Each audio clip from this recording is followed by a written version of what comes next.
Hello again. This is the second recording for the nervous system, starting with PowerPoint C. Do not know if we'll get it completed. Uh, well, I have time to do it this morning while I'm away, so I'll do what I can with it. And here we go. So this one's really important in the sense that this really begin to explore neurotransmitters.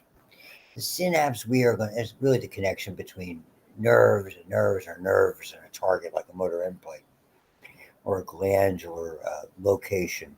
The reality is, okay, and that's the effector cell, is that really we are looking at the typical synapse that we call axodendritic. Neurotransmitters are produced at the axon and then trigger a dendrite. So basically, the means of transportation that's there. There's effectively the axons are the transmitter, the dendrite is the receptor.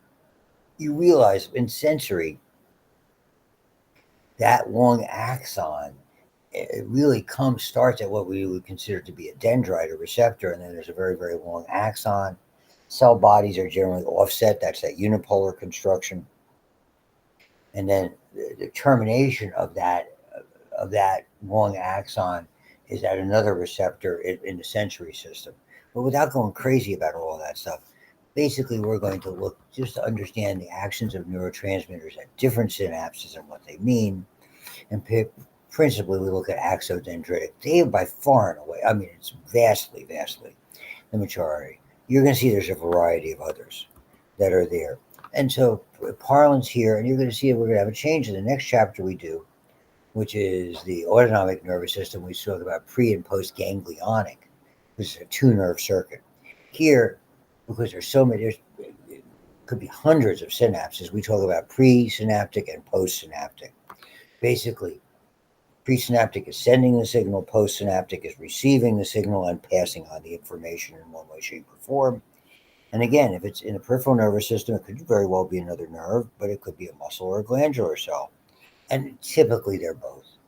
You get a nerve in the middle of a circuit, it'll be it'll be receiving a signal and transmitting a signal. So depending on whether it's in receiving mode or transmitting mode, it's either post or presynaptic. So you can see it there. Now understand there's lots of others.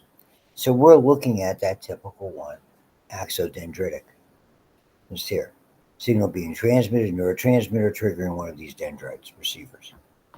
Sometimes it'll just be impacting the soma, the cell body, basically saying, be more sensitive to this, be less sensitive to this. This is important. Ignore this. It's just background noise. And even modifying the way the signal, get the signal there right away. You could slow down the signal a little bit. That's the way I think of it. Modifiers. So the axodendritic to me is the typical way it's sent.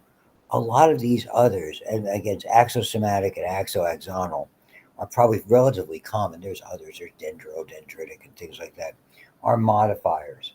Years ago, we used to refer to them as neuromodulators. They would modulate the signal. They would alter it, but not necessarily take it away or change it, if you want to think of it that way. And so you can see, it's a busy area. Here's a cell body. Here are multiple synapse areas. Here's the axon that's coming into one of the dendritic areas, an actual micrograph. So axodendritic, the one we focus on, axosomatic, and less common, these other ones that are there.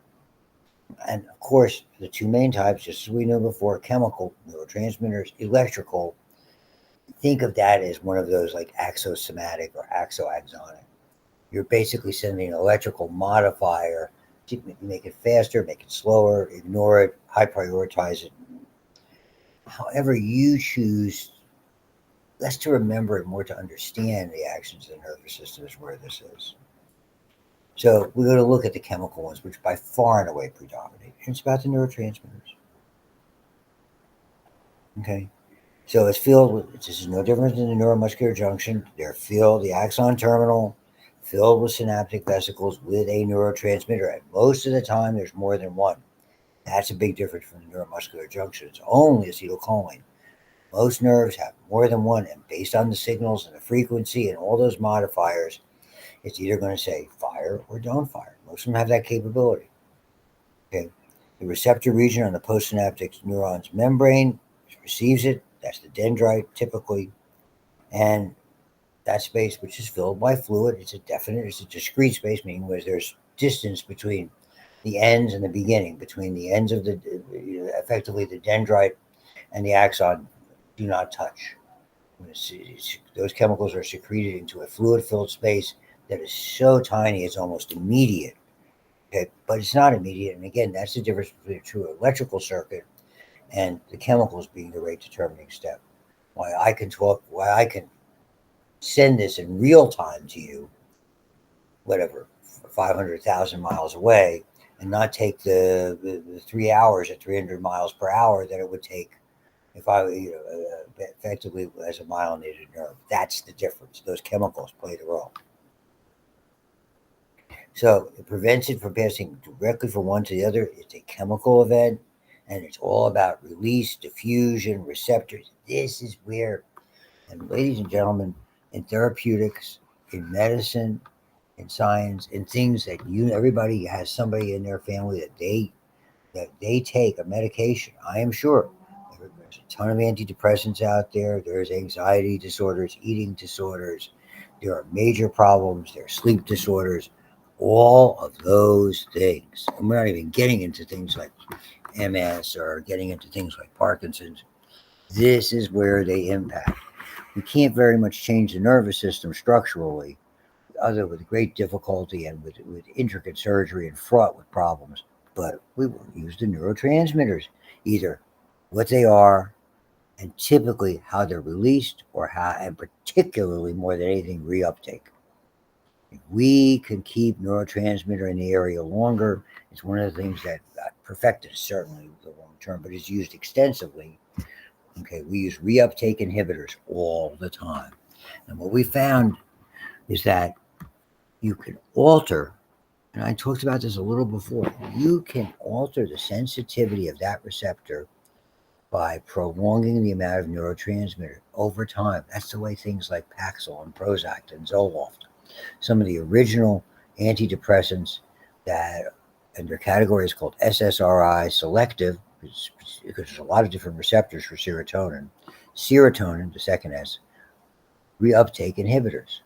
And over time, it has impacted certain, and you can look at the medications and see, read the product information, not the stuff that you can read on, MedRx. You can Wikipedia, that's fine. Look for prescribing information, look for physicians' information, look for the mode of action, and, targets serotonin subgroup 5-HC receptors.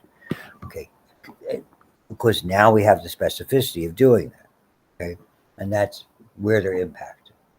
And again, they're very, very similar, but they've been big pharmaceutical companies work with them in the laboratory to try to find ones that will limit the side effects and improve whatever they're aiming to treat, depending on what your feelings are about those kinds of medications or not. And I hate to say controversial, but not for everybody would be a better way to describe it. It's just me. As I've gotten older, less medicine is better than more medicine for me. I'm not going to do that. And here's a typical, we've seen it's very similar. The action potential arrives, fine. Good old voltage gated calcium channels open, same as the neuromuscular junction. So we got to start with that to basically get those T snares and V snares to join together in the band, okay, and allow us to exocytose the material in the synaptic vesicles. That's all. So basically, you see, this will be similar to things you're seeing. You can see here the calcium channels. Here you can see the synaptic vesicles. Here you can see the receptors. You don't see the extensive design here, so to speak, of that neuromuscular junction, which is a fairly unique structure. And here it is coming, and it depends. And again, some of these are going to be excitatory and some of these are going to be inhibitory, and it's all about what those neurotransmitters target. What type of gateway is it? Is it a sodium gated channel? Is it a potassium gated channel? Is it a chloride gated channel? And of course, there are ligand gated channels. And here's that. The snare proteins, it's called synaptotagmin. That's the very famous one that's involved. So it's a name you probably should remember. And it activates the snare proteins and fusion and exocytosis. And as you can see, as impulse frequency increases, the more vesicles exocytose, and it have prolonged and improve its effect because it's going to keep firing. More neurotransmitter, but as long as it's out there, the nerve will fire, reset, fire, reset, fire, reset. And so I'll show it to you a little bit of that. So it binds, chemically gated, predominant. Fast responses are ion gated channels. And again, it's not immediate action potentials, they're those graded potentials, and it'll either be depending on the neurotransmitter, excitatory, inhibitory, which is repetition. Okay, as you can see, and some of these receptor proteins are in effect ion channels. That's effectively the neuromuscular junction. It's an ion channel. And they're showing it to you here. And now you can see a typical, maybe this is a sodium and potassium type channel. As long as it's binding, the graded potentials continue. And so the only thing that limits it is how rapidly reuptake, which is a very large way that this is done. There is some degradation or metabolism by enzymes, and there's certainly diffusion. The three methods we talked about that impact acetylcholine, which is, again, the one that's been best studied. We've known about it the longest. We understand its mechanisms the best. And the astrocytes play a pivotal role in the reuptake process, which is obviously different because we don't have those at the neuromuscular junction. And it just demonstrates it. So as you can see, this is the delay. This is what causes it not to be like an electrical transmission across country or all over the world. 0.3 to 5 milliseconds. Super fast.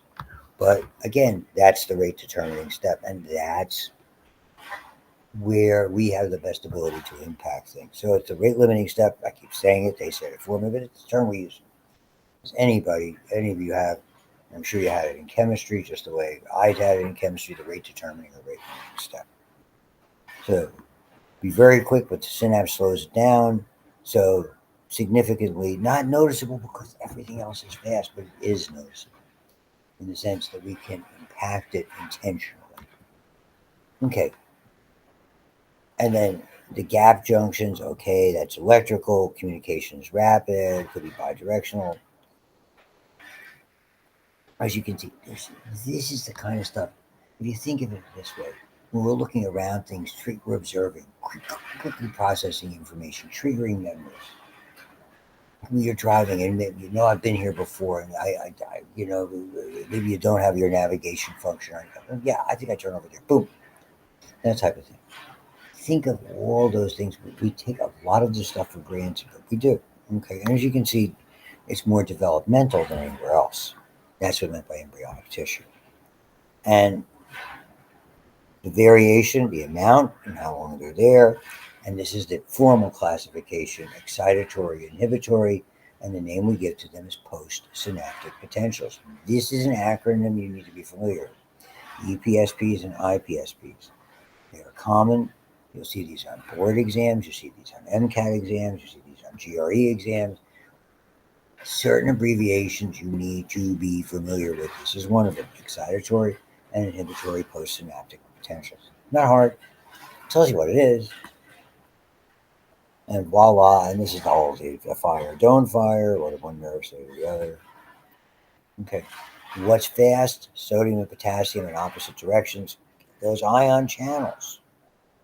Okay, sodium always going to be greater than potassium. I don't know of a system where it's not. When it's a shared channel, so they're excitatory.